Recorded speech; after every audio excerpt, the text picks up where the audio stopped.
Okay, here we go. Check one, check 1, 2. Check 1, check 1, 2. Check cash, PayPal, Bitcoin, Ethereum, Bitcoin, 1, 2, Bitcoin. Hey, I think that's how you have to check the mic these days. I'm checking my levels here. And, when I'm out playing and doing sound checks, I always say check 1, 2, check cash. And now you have to say PayPal and, Google Pay and Ethereum and Litecoin and Bitcoin. Anyways, speaking of Bitcoin, have you seen the price of Bitcoin these days?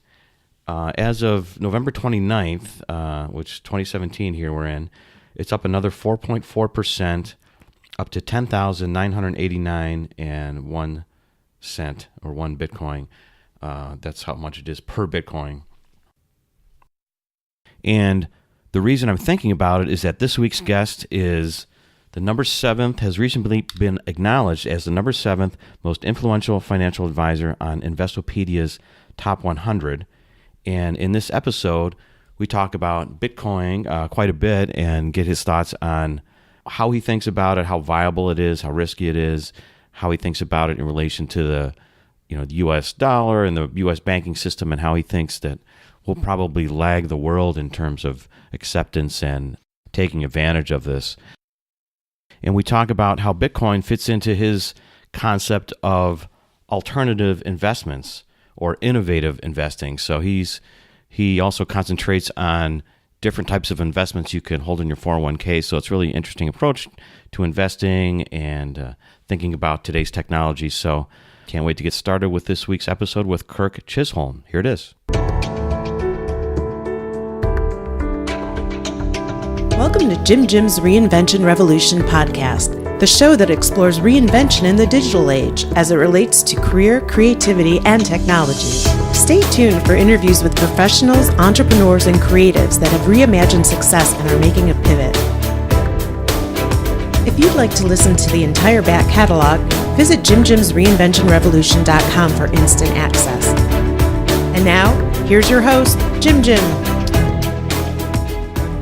Hi, everybody. Hey, this is Jim, and welcome to episode 15 of Jim's Reinvention Revolution podcast. And I'm talking today with Kirk Chisholm, who's recently been acknowledged as the number 7 most influential financial advisor on Investopedia's Top 100. So pretty amazing stuff. And today we're going to be talking technology, innovation, and money. So I can't wait to hear what Kirk has to say. So Kirk, welcome to the revolution. Great, Jim. Thanks for having me on. Well, I really appreciate you being here. And you know what? You were kind of slow rolling me, and I'll explain that in a second here. So we met recently at FinCon, which is the, short for financial conference that was in Dallas recently, and got talking and jamming, just connected, talking about all kinds of things, investing and technology and just the markets and kind of the financial world. And it was really fun to get connected to you, and that's why I wanted to have you on, because you have some really interesting thoughts about technology and innovative and alternative types of investing. And I think when you're thinking about reinventing yourself or pivoting or trying something new, money is a big aspect of your life and how you need to deal with it and how it will give you opportunities going forward. But you're so hip and cool that you're like, oh, you didn't mention that you were the number 7 most influential financial advisor. So pretty cool stuff, man. I'm really digging the more I get to know you, all the stuff that you're into. So just wanted to give you a shout out and some kudos there. But so let's dig into a FinCon a little bit. Was that your first time at FinCon, or you've been going there forever since you're really a big part of this industry? Or what are your thoughts on FinCon? I love FinCon. I think anybody who's been will just rave about it. I mean, it's just a fantastic conference, great group of people. Everybody just loves helping each other out. I mean, it's easily my favorite conference of the year, and I haven't seen anything like it anywhere else. So I give kudos to PT who runs it. He does a great job with it. But yeah, I mean, that's my 4th one I think I've been to. When I first started, I think it was 4 years ago, or 3 or 4 years ago, we completely rebranded our company, just reinvented the name. Well, we built a website from scratch, The one we had before was just subpar, so we just wanted to do it right. So we really went out and tried to do the very best we could for, our public presence on the web. And found FinCon like 2 weeks after I decided to, after we got the website up, I found FinCon and I was like, wow, this is perfect. This is what I need. I need to learn more about how this all works. And everybody there was great. They're really helpful. I mean, everybody's generally pretty humble. So, you can go up and talk to some of the biggest names there and they'll talk to you. Like everybody's just really cool. So it's a great group of people, and I love going every year because it's not only inspiring, but also, you can learn quite a bit there from people who are much further ahead than you are. So I've learned a lot from it, and certainly give some thanks to people there for kind of helping me along my path and getting to where I am today. Right. Well, I think it's very valuable, and it's very interesting for me to hear where you've been there 4 years and you still feel like you're getting a lot out of it. That was my first year going, and I was going for the same reasons of I know I need to learn more about the blogosphere and podcasting and how to market yourself, because I'm doing this podcast now, but also it's one of my interests in terms of just financial literacy or investing, personal finance, and the group really, like I said, couldn't be more, like you said, couldn't be more congenial. Is that the right word? I'm not sure if that's the right word. I'll have to look that up. Collegial, whatever. Very friendly and interested in sharing and helping you along your way. So it sounds like it was a great find for you. It's been a great find for me, and that's how we got connected. So it's pretty awesome stuff. So one of the things we were talking about kind of on the floor over there, which was I wanted to learn about and try to find people that had some thoughts about was Bitcoin and cryptocurrencies, the technology parts of the financial sort of spectrum that's happening now that feels to me that's like, there might be this tectonic shift coming that is really part of this reinvention revolution of just society and of ourselves that we have to start thinking and planning for. But I'm not sure that it's real or if it's a lot of hype, because, I'm not a financial expert. I haven't been watching it that closely. I'm getting into it now. But what are you feeling about it? Because I'm sure you have clients out there and you've been watching it for a long time in terms of electronic payments and such. What are you thinking about it? So I think it's a very complex area, and I think most people who hear about it just run out and say, hey, I'm going to go invest in Bitcoin or some cryptocurrency. And, I think there's 1,000 or more coins out there, different types of cryptocurrencies, and all of them are different and have different aspects to them. And, it's not like you buy a stock and you're just buying any old one and hopefully it goes up. Each one can be very, very different in what their goal is, what the point of it is. The difference between Bitcoin and Ethereum is very different. But ultimately, it all resides on a new technology, which is really the crux of probably the next technological revolution, is the blockchain. So, if you think about it from this perspective, I mean, the internet created some great synergies that weren't there before, and it allowed a greater amount of information to be released to everybody. And you look at our society now, and I remember when I was just starting out in this field, I had to go to the library at our firm to go get research and pull it up from these monthly reports that people got. Now, people look at you funny if you say you're going to the library to get research reports. You just pull it up online. It's a very different dynamic, and it's changed our society in a lot of ways for the better. Blockchain, I think, has the potential to do the same thing, because effectively what it is it's a way for people to, I guess you could say it's kind of like one big database, if you will. It's a big registry. So if you know anything about real estate, real estate is public record. You can, if you want to know who owns a property, you can go look it up. It's public, and all the information's up there. You can get it anytime you want. And if you think about blockchain, it's very similar. It's a registry of who owns each piece of whatever they're counting. And this, for Bitcoin, it would be coins. But So if you wanted to check one coin against another to see if it's valid, I mean, it's all public record, and people check this, and so it's almost impossible to hack the blockchain if it's widely dispersed enough.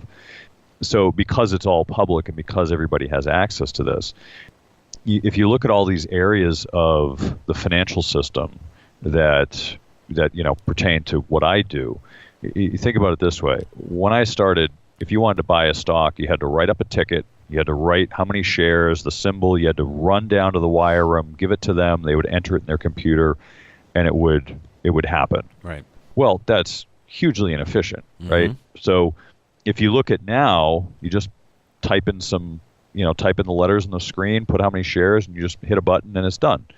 It's very different. But back then, they had what we call like a settlement. There was like a T+3, the trade plus 3 days. So the trade didn't settle for 3 days. I see. Well, back then when you're running tickets back and forth, that may have made sense because they had to make sure everything was lined up. Now, you don't really need the T+3 kind of a setup. With blockchain, you could have T+0. There wouldn't have to be a need for settlement. It would settle instantly because everybody has access to this data point. Say, well, 100 shares of GE got traded today. Everybody can see that. So they know who owns GE and who sold it. They may not know the person, but they know, the ID number that did that. So they know it's a valid transaction. Right. And if you look at the banking system makes a lot of money because they charge people to wire money internationally. They charge people to do financial transactions.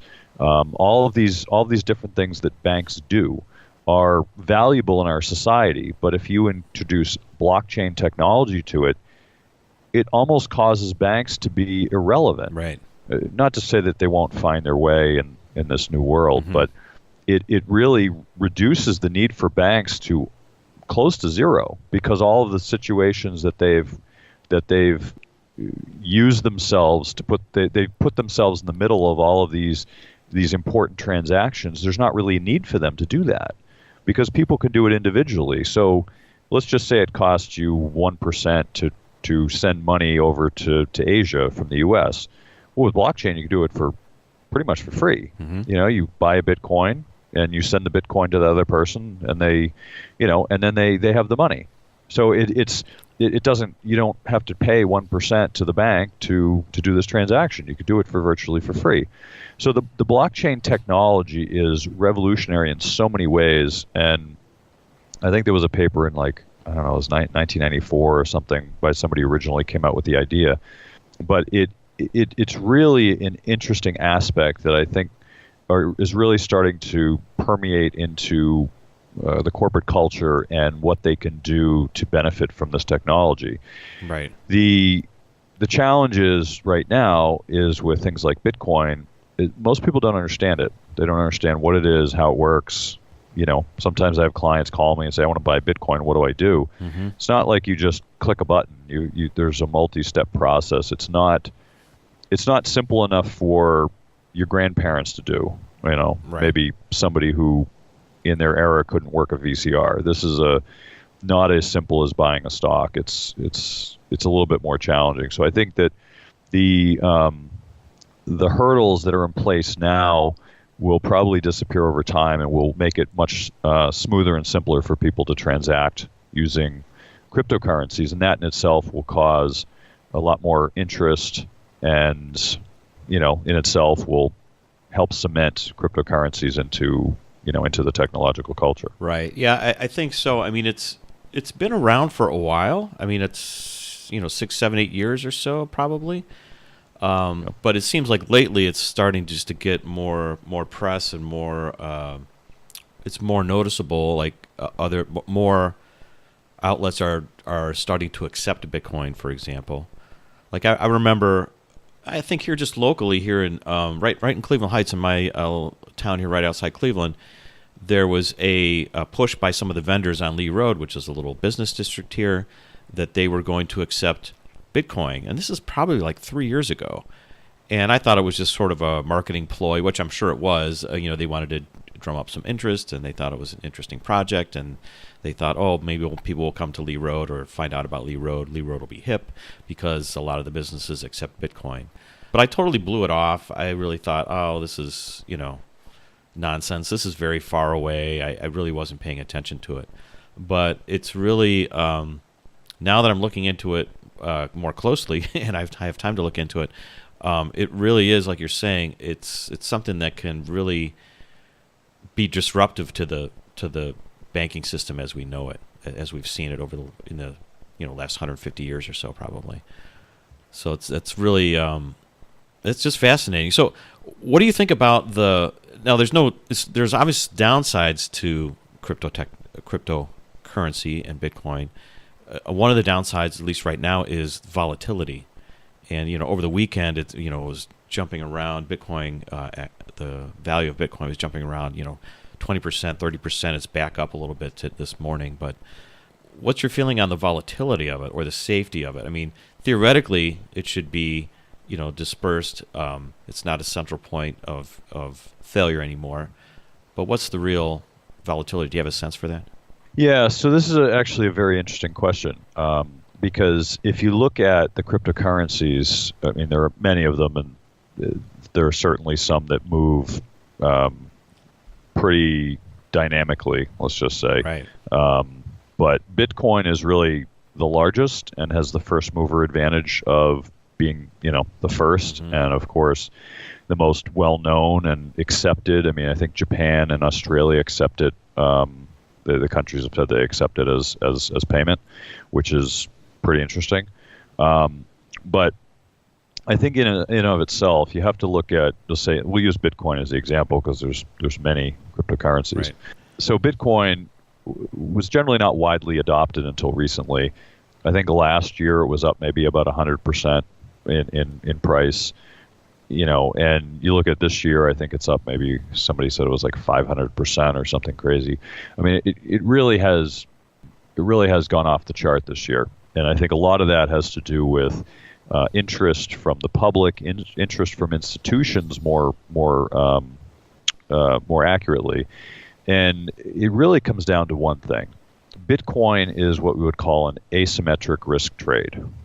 So for Bitcoin, you could easily lose 100% of your money, right? Right. I mean, the government could say this is not acceptable or whatever happens. You have to say it's possible to lose 100% of your money. I mean, who knows if that would ever happen, right. But it's a possibility. So you have to accept that it's a possibility. However, on the upside, you could make 10, 20, 50 times your money. So an asymmetric risk trade is one where you lose, $100, but you could make $1,000. That, in my mind, is a worthwhile investment. Now, you don't put all your money in something like that because it's still speculative. Right. But for an investment or trade that you would invest in, you have to consider that as a viable opportunity. It's like going to the casino. If you went to the casino and your odds were I could lose my bet or I could win 5, 10, or 20 times each time you play, how much money would you go to the casino with? I think I'd probably be there all day. I mean, that's right. that's a crazy setup, which is very one-sided in the favor of the investor. So I look at it this way. It's volatile because it's getting a lot of press. I've heard some negative comments from some of the banks, from Jamie Dimon and some of the other banks that pretty much, Bitcoin's coming to eat their lunch in some ways. So they're afraid of it. And they're not out of the loop. They totally understand how this impacts them. And quite frankly, I wouldn't be surprised if they're creating their own. Right. So they might be talking it down because they're coming up with their own solution, which, I'm not opposed to. It's if they're finding a way to make it make sense for everybody, then, and we all benefit, then I don't see any issue with that. But I think there has to be more going on there because they realize that the writing's on the wall for them if they don't come up with a solution, that they'll end up losing out. But it's getting a lot of volatility for many reasons. One is you're getting more public interest. You're getting institutional interest, which is really what's going to drive the price of these things up. So the institutions are what caused these big bubbles because, last year, I think there was a closed-end fund which I believe was trading around $130, somewhere in that range, $135 at the end of last year, and now it's trading at $878 as of today. So, that's a big jump. And there's one closed-end fund which is publicly traded now. Multiple people are trying to get ETFs that'll trade Bitcoin as an ETF, which would make it more widely adopted. Right. And the regulatory agencies are kind of dragging their feet. So they've kind of said no, they're not ready, and no, a few people have applied and they've got rejected. But I believe the CME, I think it was, came out and said they're going to have futures contracts as of the end of this year, which in itself, if that happens, that will be the basis of creating these ETFs and other instruments around Bitcoin and other cryptocurrencies. So I think a lot of this is just infrastructure takes time to be created for these instruments to be valid. And I think once that happens, it's really cemented into the financial system, and you can't really remove it because there's too much big money at play that the regulators can't say no because it's already more widely adopted. So I think that it's inevitable that will happen. It just may take some time. Right. But when it does, a huge amount of institutional money is going to flow into these instruments because they want exposure, and they see that there's potential huge upside from here. And I think between now and then, anything can happen. A lot can happen. Right. But there's unfortunately many investors are gamblers, and Right. I've written about this before. Right. It's unfortunate, but Yeah. they're gamblers. So they're betting on a bunch of cryptocurrencies, the movements, the price movements. But they might as well be at a casino. They don't know what these cryptocurrencies do. They just see them moving and they put money in it, and then they take money out. They're gambling. They're day trading. And I don't know if they're making money, but I imagine that all this volatility is causing them to look at it and say, hey, we can make some money off of it. Mm-hmm. Eventually, that will change as more players emerge and more institutional money moves into the market. That will tend to reduce the volatility a little bit. But right now, it's kind of the Wild West. I mean, there's a lot of interest and not enough options to invest in it, which in itself may cause the bubble. It's supply-demand. You have a limited amount of supply of options available, and you have the demand is increasing. So one of the closed-end funds, I believe, most of this year, and I don't know if it's this way right now, but as of this year, it was trading mostly at 100% premium to what it's worth. So what that effectively means, if you owned 100 shares of GE and it's trading at, let's say, $1,000, the closed-end fund is valued at $2,000, which is crazy. Why would you pay twice as much for something, that's worth half that amount? That's nuts. But people are doing it. I think the premium is actually lower now, but still, it's still pretty high from where it was earlier this year, which was I think about 20% premium to NAV. So there's a lot of craziness going on, and I expect that will change at some point, and I don't know when, but Right. I imagine when they have more options publicly available, that will in itself reduce the volatility a little bit. I see. Well, I think it's a good insight, which I never really thought about before. I mean, I've looked at investments in terms of understanding, this one is volatile, and you have to be wary of it. But like you mentioned, that the volatility attracts a certain type of investor. So that's very interesting to kind of, when it's volatile, all those traders come out, all the gamblers come out, and they're really driving maybe the directions of these things. So that's something for like the average guy that is not a gambler or a trader like that should really be aware of. So I'm more of like a buy and hold guy. So I'm like, this is interesting. I never thought about it that way. So interesting insight. Cool, man. So in terms of looking, I guess this category of looking at cryptocurrency and Bitcoins and all the ICOs, the initial currency offerings that people have these projects they're trying to fund, or different ways they're trying to disrupt the banking system. I mean, it all falls into this alternative or maybe innovative kind of zone of investing, which is one thing you're known for. So can you speak a little bit more about that in terms of how your kind of overall view of investing and diversification, and how you are focusing on some of these more innovative type investments? Sure. Yeah. So I think when we started our firm about 10 years ago, one of the goals was to get true portfolio diversification. So if you look at 2008 as an example, before 2008, most markets had a normal correlation. So they weren't all perfectly correlated. Some were inversely correlated. They had different normal dynamics to it. But in 2008, everything was correlated the same.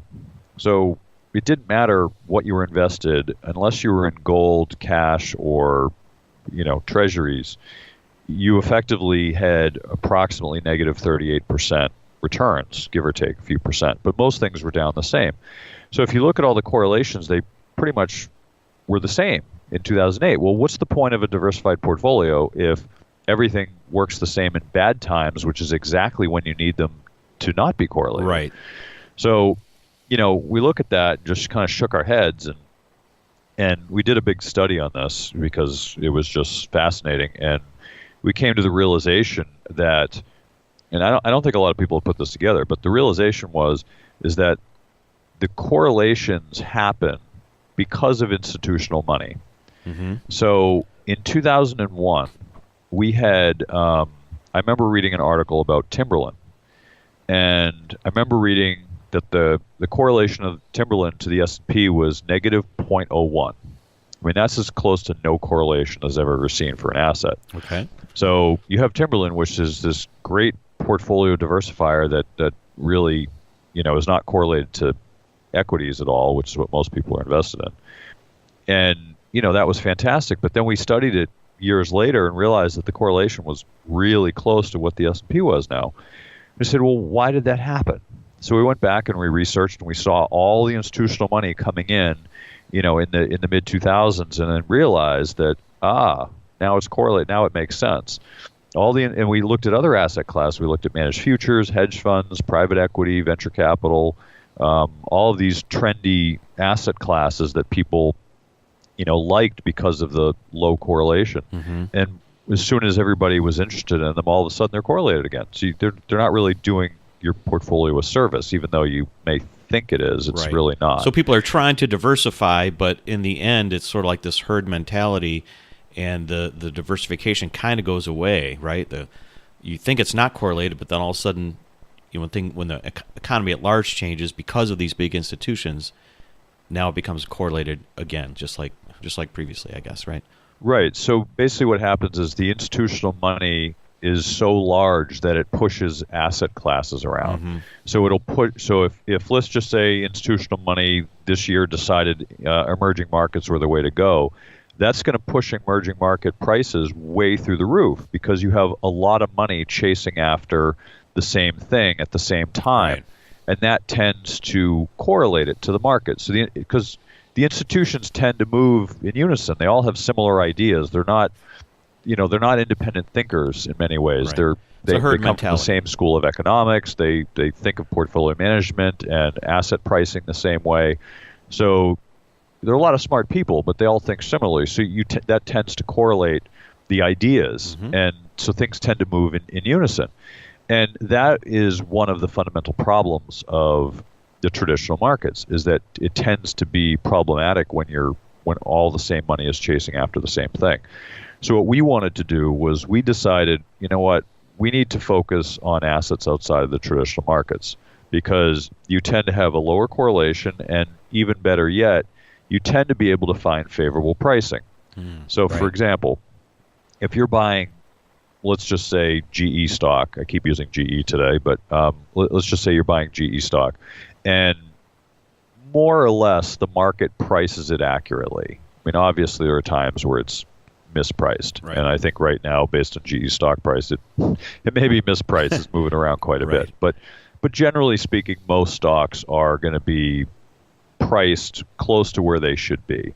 And if there's a mispricing, there are so many transactions throughout the day that will fix that problem. It will arbitrage the inefficiencies out.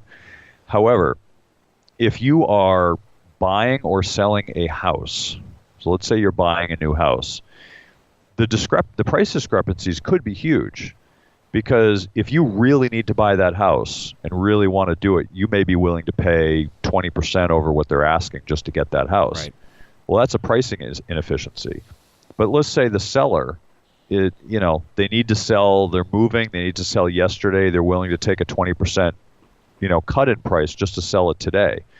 Or if you're paying all cash, they'll take a 20% cut. Any of those things, you can find mispricings. Bankruptcies, foreclosures, all of these things, you can find mispricings in real estate because there aren't many buyers and sellers. There's one seller, and there may be 1 to 4 buyers. Mm-hmm. Well, who knows what the price will end up being, but if you had 1 million buyers, you'd get an accurate price, right, or a more accurate price. But if you have 1 or 2 buyers, who knows what that price will end up, and it may not be accurate. So with alternative investments that are not priced on a publicly traded market, you tend to get pricing inefficiencies. And if you are a patient investor, you can find pricing that is in your favor. So regardless of what asset it is, you tend to get some benefits there, as well as it tends to not be as correlated to the market because, you can find assets that are not institutionalized. Right. Even though real estate is institutionalized, an individual property is not. So, you can kind of take advantage of that. But more importantly, in 2008, we saw the writing on the wall. And my concern, internally as a firm is, great, so the market crashes, then what? What if the market doesn't recover for 10 years? Now, it did, but it was possible that it didn't. And if it didn't, what do we do?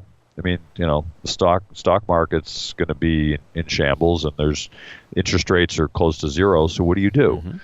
So we were looking for other alternatives and ways to invest that didn't require the stock market or, whatever potential chaos was happening at that time.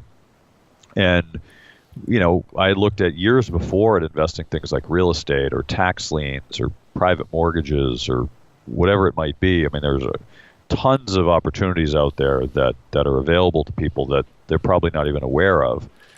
And we wanted to be able to offer that to our clients in a way that made sense for them and, had long-term sustainability. And one of the things that we did to really kind of innovate around that, because, was we were aware that you could do all of this inside of a retirement account. Mm-hmm. And virtually nobody else in our industry even knows that's possible. And, there's maybe 10% of the population is even aware this is a possibility. So, there's miscommunication on what the rules are. We wanted to be able to provide that to people in a way that, we could help them manage the risk and make sure it was done right. So, so they could take advantage of these inefficiencies and really allow them to invest in what they know. So that's really the crux of why we made this change. But, we're agnostic when it comes to assets. I don't care if it's cryptocurrency, real estate, a horse. It doesn't matter to me as long as it's a good investment. Right. So we're getting a lot of interest from the cryptocurrency investors of doing this. It's really fascinating to see, what people are doing now. Right. Can you maybe talk about like some of the more, exotic or esoteric kind of asset classes like horses you mentioned?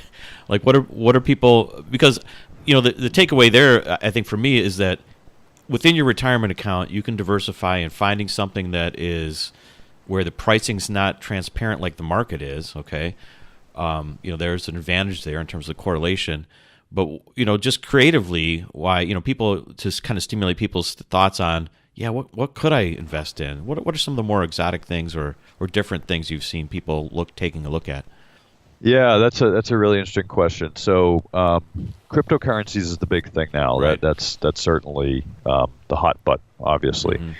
We've had investors invest in dressage horses, which I knew nothing about, but now we know a good deal about it. Okay. But at the time, we didn't even know what they were. That's interesting. Yeah.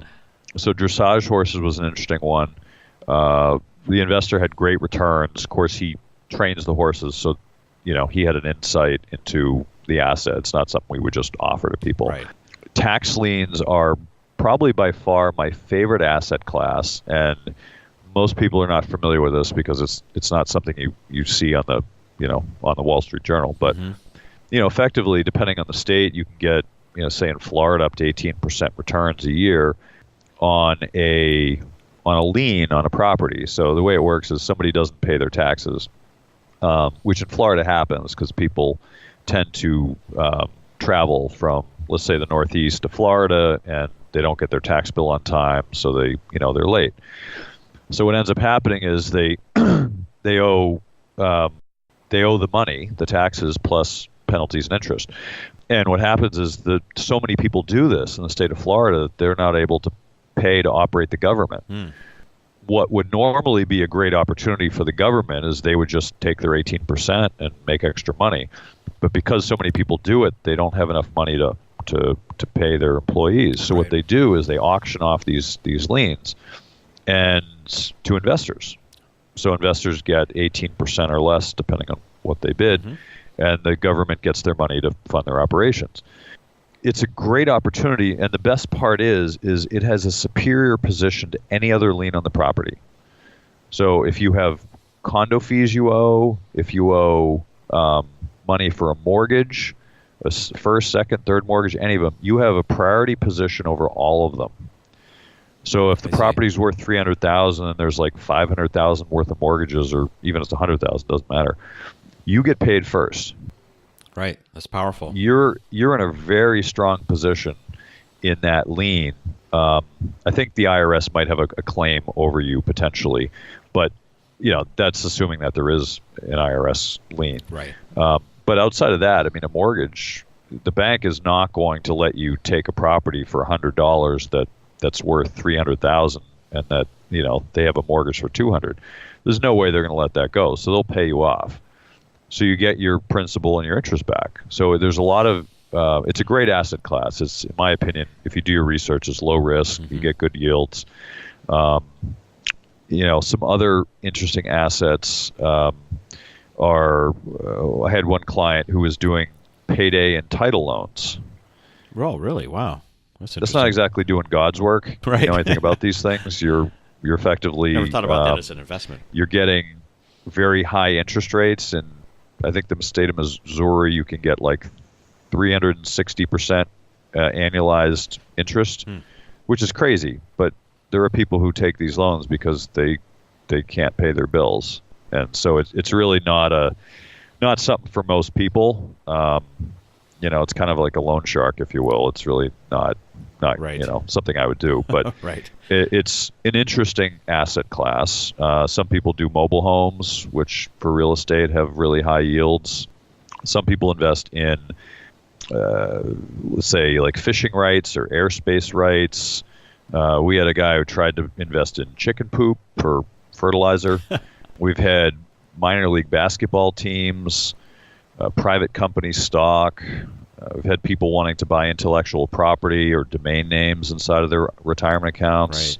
I mean, there's a whole host of weird, interesting things. I mean, physical gold and silver. I mean, there's some really interesting things people have done. And I think the best part about alternative assets held in retirement accounts is the fact that you can be very creative with how it's done and really do pretty well. But I find the best way is when people invest in what they know. Sure. So right. if you don't know anything about horses, you should not be investing in horses. But if you know about real estate and that's what you do every day, then maybe that's an asset class that you should focus on rather than stocks or technology companies or whatever it might be. Right. So that's kind of how we look at it. So what's the role in terms of these alternative classes? What's the role that you play in terms of helping people? Do you help people find these opportunities, or do you help them figure out just the paperwork and the technical part of how to hold it within their retirement account, or what happens there? So interesting. So we typically have two types of people that come to us. One type comes to us and they say, I really want to buy this horse in my IRA. Help me out.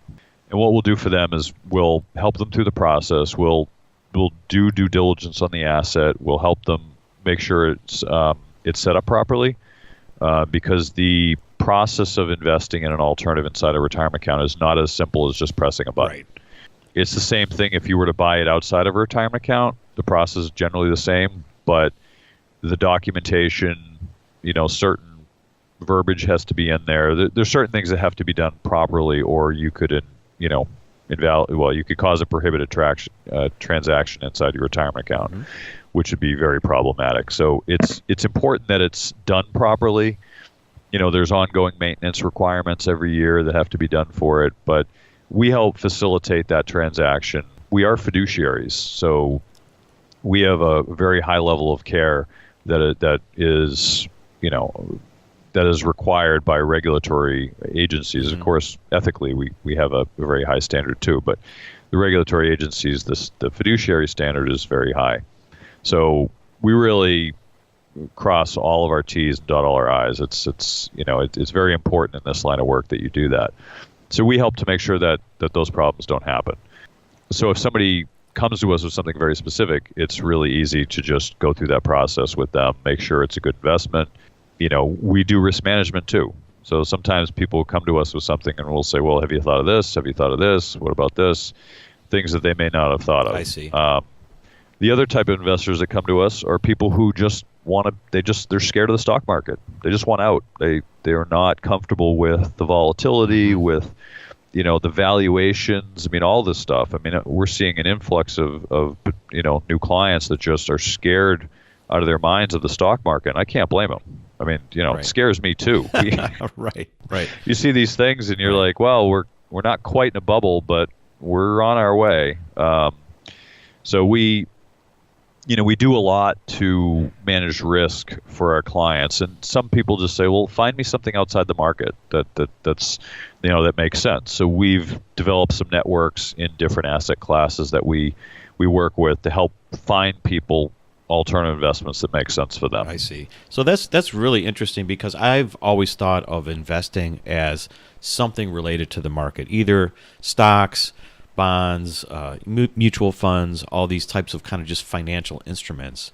I think this is really great for people to hear and understand that there's folks like you out there that know the risks, know about these correlations, and how everybody, this kind of herd mentality that's like, in these ways, they're really, it's either feast or famine in a way, and when it comes to famine, you can really get hurt. But offering this analysis and a way to qualify other investments, that's really pretty interesting. I don't know many people that are focusing on that. Yeah, it's not. One of the big problems is it's not scalable. So Wall Street has a much better marketing arm than the alternative investment people. Right. Yeah, that makes sense. So Wall Street, there's a lot of incentive for them to do transactions. They make all their money off these trades. Right, so returns. There's a lot of incentive for them to market that. There aren't as many people marketing the alternative side. They're not saying, hey, you should go out and buy real estate or private mortgages or tax liens. It's just not the same. So people have this understanding that this is the way you should do it. And I understand it's easier, right? It's easier to just put money in GE and let it go to work, or or Tesla, or Netflix, or any of these companies that are other companies that are high flyers. It's really easy just to put your money in it and hope it goes up. Right. Yeah, if it works, it's great. If somebody truly knows what they're doing, it's much better that they invest in what they know than just gambling in the stock market in areas that you may not be familiar with. So that's kind of how we look at it. Right. That's a great way to think about it. And another piece of that we were talking about earlier is, again, kind of looking at your whole sort of money related kind of world. And one of those things is where you live, the house you live in, whether to buy or rent. And you had some interesting thoughts on that, because I think everybody thinks that one of their best assets is their house, for example, or buying a house. Yeah, so this is thanks for bringing that up. This is a really interesting topic. I'm very much an outside the box thinker. I don't make assumptions that other people make. I try to create my own assumptions as I go through situations, because sometimes the generally assumed assumptions are wrong. And in this case, I happen to be going through the situation with a client who's looking to buy a new house. And so I was looking through houses and helping them out, and they had, I had looked at a property that was for both rent and for sale. And I think the property was selling for $1.4 million. Okay. And they were renting it for $4,000 a month. And I had to do a double take. I was like, really? I can I can rent this for $48,000 a year, or I can buy it for $1.4 million. Mm-hmm. So that's crazy. So I started running the numbers and comparing it. And if you look at all the expenses of buying a home, I think it was right around $140,000 is what it would cost to live in, own that home with a mortgage and all that. It would cost about $140,000 a year. Or you could rent it for $48,000 a year. Now, I don't know about you, but those numbers seem pretty clear-cut to me. Right, that's a big difference, right? I was looking at this thinking, oh, this is going to be an anomaly. So I looked around and realized it's not an anomaly. That a lot of high-end homes are much cheaper to rent than they are to buy. And this is just on the surface, right? This is clearly 1/3 of the cost to rent versus buy. Is you don't have to run any numbers. It's pretty clear cut. Right. But I was looking at it. I said, well, maybe this can't be true everywhere, and it's not. So on the lower price homes in New England, in my area, I think it's below $700,000. It's cheaper to buy than rent. I see. Because of the rental costs at that range. The rent doesn't tend to move down as much as the price does. So there are times, so you really have to look at it in the price range of what makes the most sense. Sometimes it makes more sense to rent. Sometimes it makes more sense to buy. Right. The problem is that we have this opinion as a society that you need to own a home. It shows that you're successful. It shows that you want to be like the Joneses. You have to buy. That's very important. And a home is an investment. Right. The worst phrase I've ever heard, the home is an investment. The home is not an investment. The home is a personal expense. You're not investing money in a home. It's a personal expense. There's nothing wrong with it. It's something you've accepted. You want to own it for whatever reason. That's fine. This is not a characterization that you shouldn't own. Sure. It's just an understanding that you are making a personal expense. Buying a boat is a personal expense, not an investment. Right. A house is the same thing. Right. So, if you look at it, people say, well, but I bought my home for like $1 million. It went up to like $1.5 million. Okay, great. How much money did you spend on that house? And you put in money that's sitting there. What would that money have done if you compared it to, let's say you rented, took that down payment and invested it into the market? Right. There's a big opportunity cost. If you do that comparison, you realize that the rent versus buy, it's actually, even if you look at 20 years, and we actually have a calculator we put together for this because every home's different, so you can't make generalizations in this way. Right. So it makes it easy just to calculate out to see whether it makes sense to rent or buy. But, the process, going through the process is fascinating, and I highly advise everybody do it because it's very important that people understand that a home is not an investment and your down payment is not an investment either. Home values typically appreciate at the same rate as inflation. Now, if you look at the early 2000s and what have you, that was a big anomaly because, there was a huge bubble created and everybody's aware of that. But if you exclude that period of time, if you go back hundreds of years, home prices move approximately at the rate of inflation. Mm-hmm. So homes are a great hedge in inflation. But if you're not making income off of it, you might as well just have your money in a bank account. It's not really doing anything for you. Right. And if you look at all of the different dynamics that are involved with a home, I mean, you certainly get some depreciation, some write-offs, and things like that. But if you have a property that's an investment, you're making income from it. Sure, the price may appreciate, but it may depreciate. You don't know. You can't predict appreciation, but you can predict cash flow. So if you're investing in a home, you're hoping it's cash flowing. I mean, that would be the logical way to do it anyway. Right. But if you're living there, you're basically paying rent to yourself. So it's not an investment. You're not making any money off it. You're effectively just paying rent. And if you're owning it, your rent is probably higher because the cost of owning a home obviously can be can be expensive. You got to buy all the furniture. You've got to pay for insurance. You've got to pay your taxes. You have to pay for capital expenses, maybe in addition. I mean, all these different things that people do. You wouldn't do if you rented.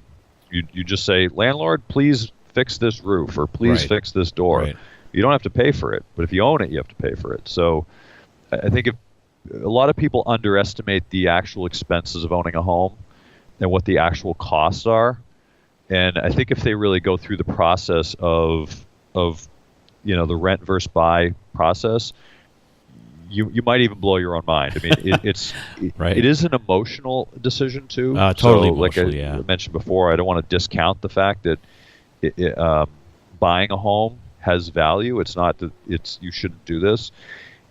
I'm just talking about from a numbers perspective. Right. If you're just looking at the numbers and you don't look at the emotional attachment of a home, it's a very easy and logical decision to make. You just calculate it out and make that decision.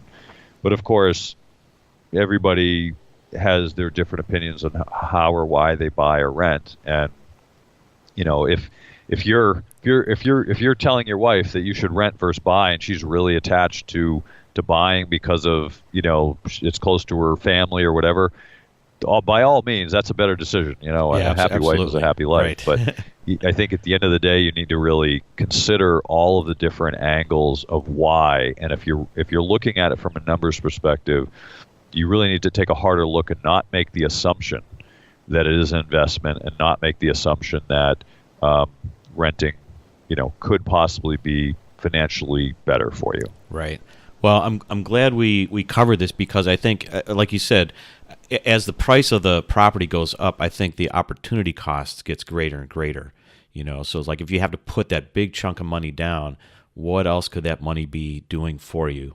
Let alone the maintenance and all the other issues involved in it. So it's something I think about for my own house. So like I bought a house that's a duplex, so I rent one side out, so I've kind of managed that. But it's an expensive house, and it's a lot of maintenance. And I'm thinking, like, especially when the market is good, if I had that extra, $100K in cash, if I was just renting, I could sell my house and put it in the market and be farther ahead.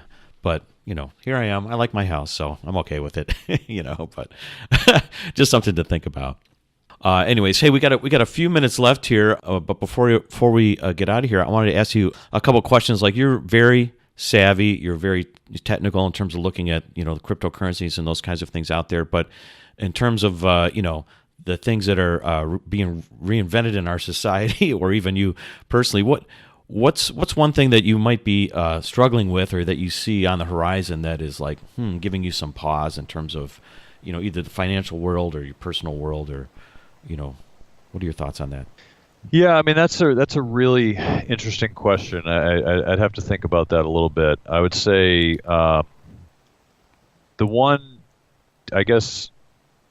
well, let me rephrase this.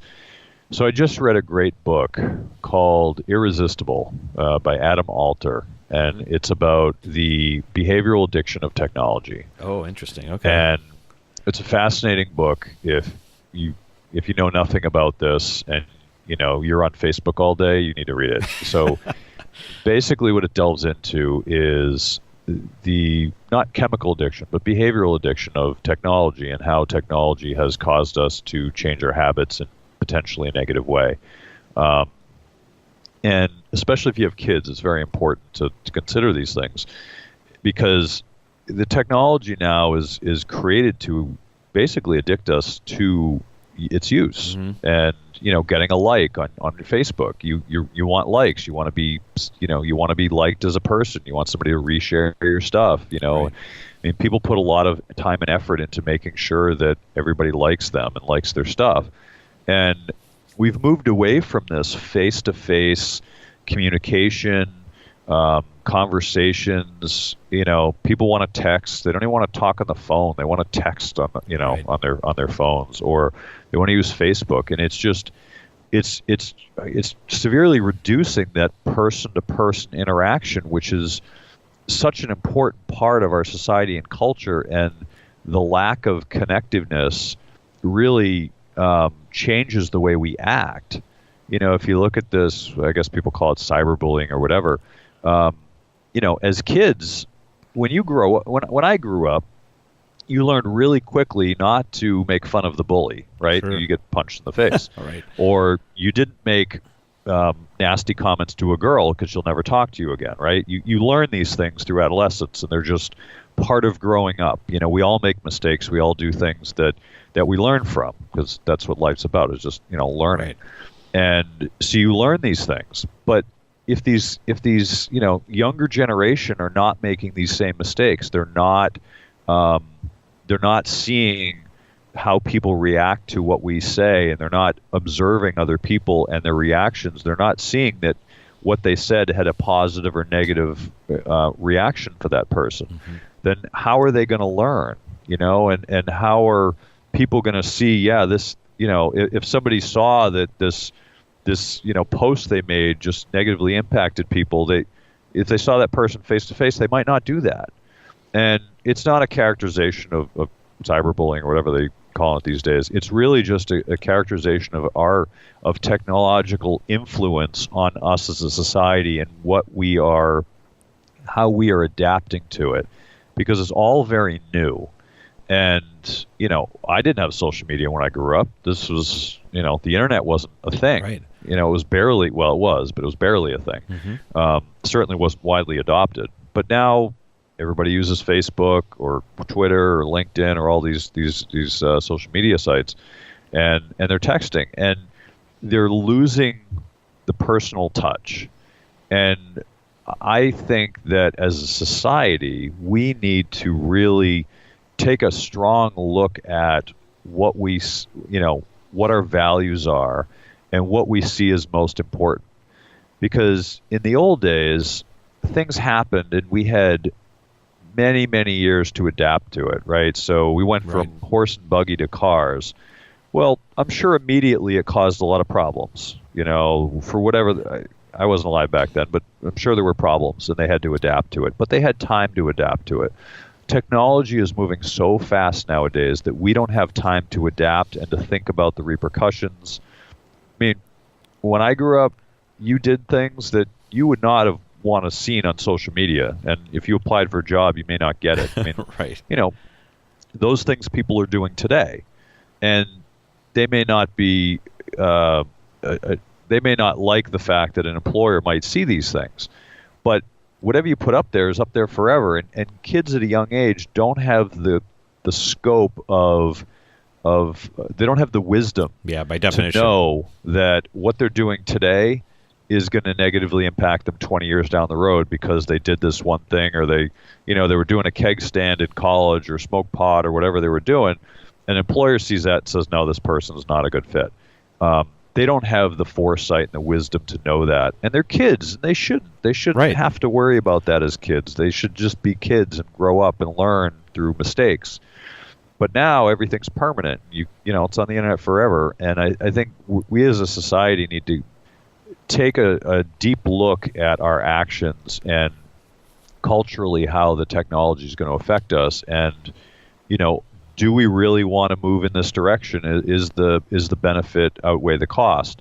And I don't have answers. I just think, people need to, I think more people need to take a deeper look at this to see the impact that it's having on themselves as well as their families. Right. Well, I think it's definitely a point well taken, and it's nice to step back, take a deep breath, come up for air, and reassess every once in a while, because things are moving fast, and that is the difference. And this is just human behavior doesn't change that much over 100 years or 200 years, but the rapidity is changing, so things are changing faster. So we just have to figure out how to navigate through it.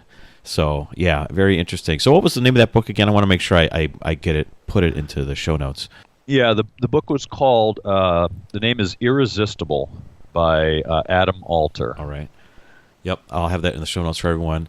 And so one more question for you, because obviously you were able to do this 4 years ago when you got started, of kind of tweaking your own business in terms of this different trajectory.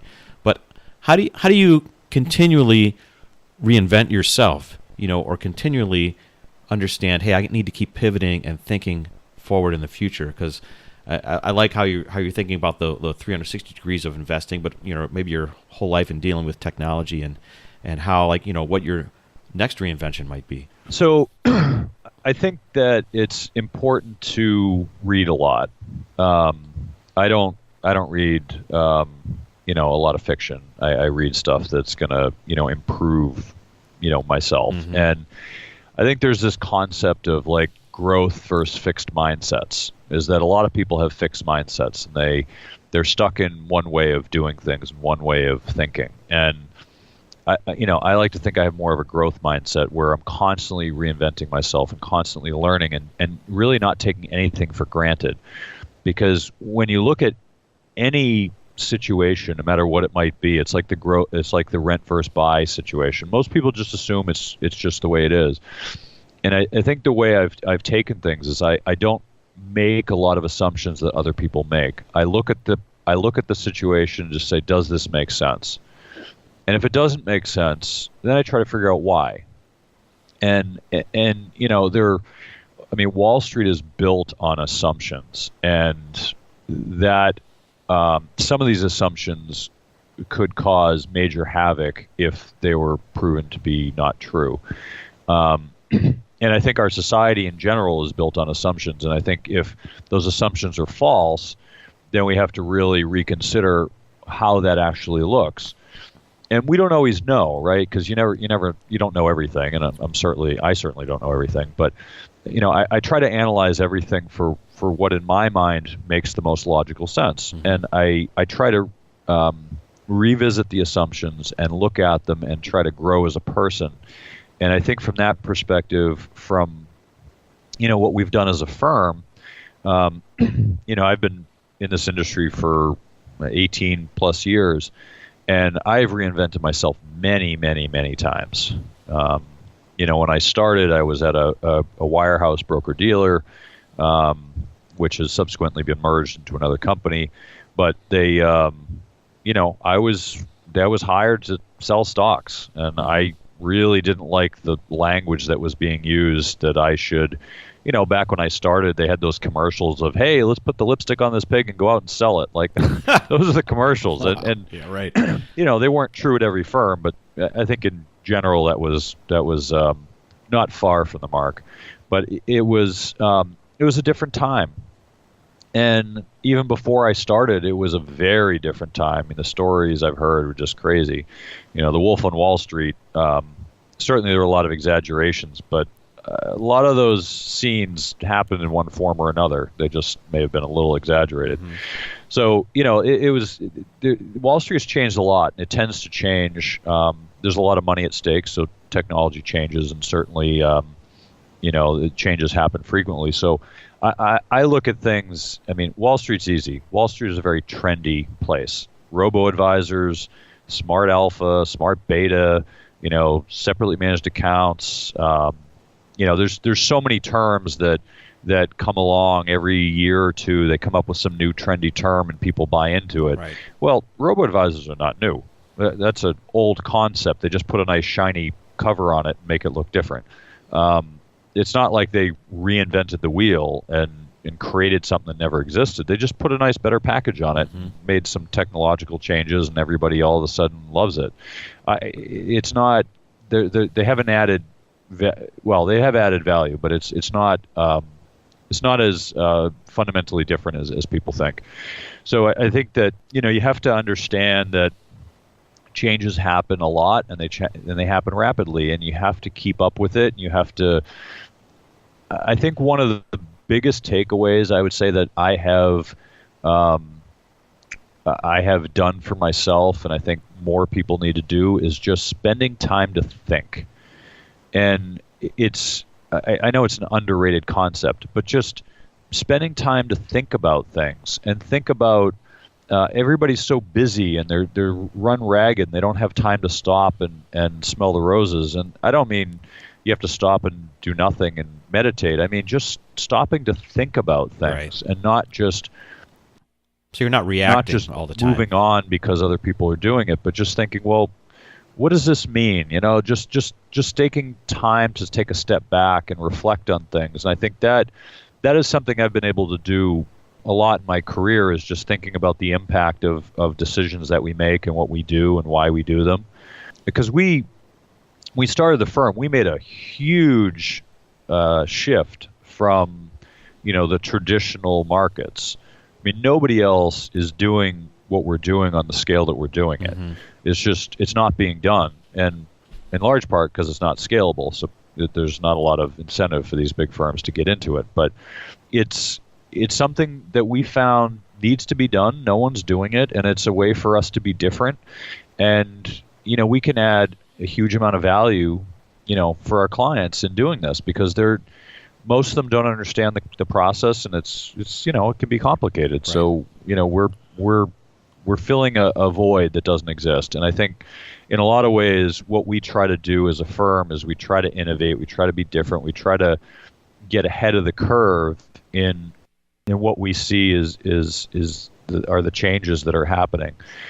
So I think from my perspective, I look at things and just try, how can I continue to grow and change and evolve and stay ahead of the marketplace and competition. I guess that's kind of how I look at things. Right. Well, I think that's two great ideas there, is taking time to think, reassessing, maybe thinking a little more strategically, and continuing to develop yourself by, reading books, getting new ideas into your head, continuing to look around, like pop your head up and look around in terms of what's happening in a larger sense. So awesome. Kirk, it's been great talking to you. Thank you so much for taking your time out of your day to be on the show.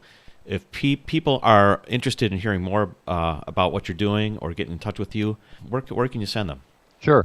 Yeah, thanks for having me on, Jim. Oh, that's been awesome. You can find us at innovativewealth.com. That's our company website. You can go there, and we have I've written a lot of blog posts on the site, many different interesting topics. I also want to say I have a free gift for your show's listeners too. Oh, awesome. And you can just you can go to innovativewealth.com /JimRR. And we'll have a free gift for your listeners there. But yeah, that's we're easy to find. Okay, great, man. Well, I'm sure I'll be catching up with you soon again, because you may be starting to think more about my own investment portfolio and some of the alternative investment ideas that I have. So maybe I'll be reaching out to you again soon. But in any event, great to have you on, and talk to you again soon. Great. Talk to you later, Jim. Thank you for listening to Jim's Reinvention Revolution podcast. If you want to hear more, join our mailing list at jimreinventionrevolution.com. See you next time, and remember, the revolution has just begun. So dig in, embrace the process of reinvention, and start realizing the success you've always dreamed of.